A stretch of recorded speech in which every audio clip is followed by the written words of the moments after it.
মাটি ভরাটের মতো মৌলিক কাজে যদি চলে এ ধরনের দুর্নীতি, তবে কোটি টাকা ব্যয়ে নির্মাণ হতে যাওয়া এই মেগা প্রকল্পের ভবিষ্যৎ কি?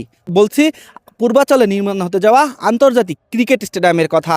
এই স্টেডিয়ামের মাটি ভরাটে জন্য বরাদ্দ ছিল 37 লক্ষ টাকা, সেখানে 9/6 হয়েছে 30 লক্ষ টাকার মতো। পূর্বাচলে নির্মাণাধীন আন্তর্জাতিক ক্রিকেট স্টেডিয়ামের নির্মাণ কাজ নিয়ে উঠেছে গুরুতর অনিয়মের অভিযোগ। প্রতি সেপ্টি মাটির মূল্য 90 টাকা হলেও হিসাব দেখানো হয়েছে 185 টাকা। বান্দরবনে ঘটেছে একই ঘটনা। বান্দরবানে যখন প্রথম আমার সফর ছিল, আমি অবাক হয়ে গেলাম যে স্টেডিয়ামের এক পাশ থেকে মাটি নিয়ে চলে গেছে, এবং সেই স্টেডিয়ামের মাটি পুরানোর জন্য আমরা বিসিবিকে বলেছি, এটা কাজ হচ্ছে, মানে পুরাই হচ্ছে অলরেডি। এর মধ্যে মানে অলরেডি বান্দরবানে লিগ শুরুর প্রক্রিয়া শুরু হচ্ছে।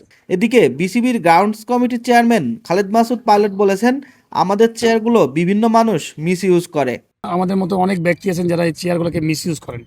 এই চেয়ারগুলোকে মিসইউজ করে দেখা গেলো যে ঘাড়ের উপরে বন্দুক রেখে অনেক সময় মিসইউজ করেছে, বিভিন্ন ডিপার্টমেন্টকে কলুষিত করেছে। তো এই কলুষিত ডিপার্টমেন্টগুলোকে আমাকে যেমন উদ্ধার করতে হবে। আপনি দেখবেন যে বাইরের থেকে আমরা অনেক মানুষই আসছি, শুধু খাই, মানে বিভিন্ন রকম শুধু চিন্তা থাকে, নেগেটিভ চিন্তা, যে আমি কী করে ওখানে এই কাজটা করবো, ওই কাজটা নিবো, কী করে এই চিন্তা করবো। না, এইখান থেকে আমাদের উদ্ধার হওয়া উচিত। এবং আমাদের ডিপার্টমেন্টে অনেক ভালো ভালো মানুষ আছে, সৎ মানুষ আছে, তাকে সৎভাবে সুন্দরভাবে আমার কাছে মনে হয় যে আমরা যদি চালাতে পারি, ইনশাল্লাহ এটাকে সুন্দর এটা গতিশীল করা যাবে এই ডিপার্টমেন্টগুলোকে। ইতোমধ্যে নিম্নমানের মাটি ব্যবহারের কারণে উইকেট নির্মাণে অস্বীকৃতি জানিয়েছেন বিসিবির চিফ কিউরেটর টনি হেমিং।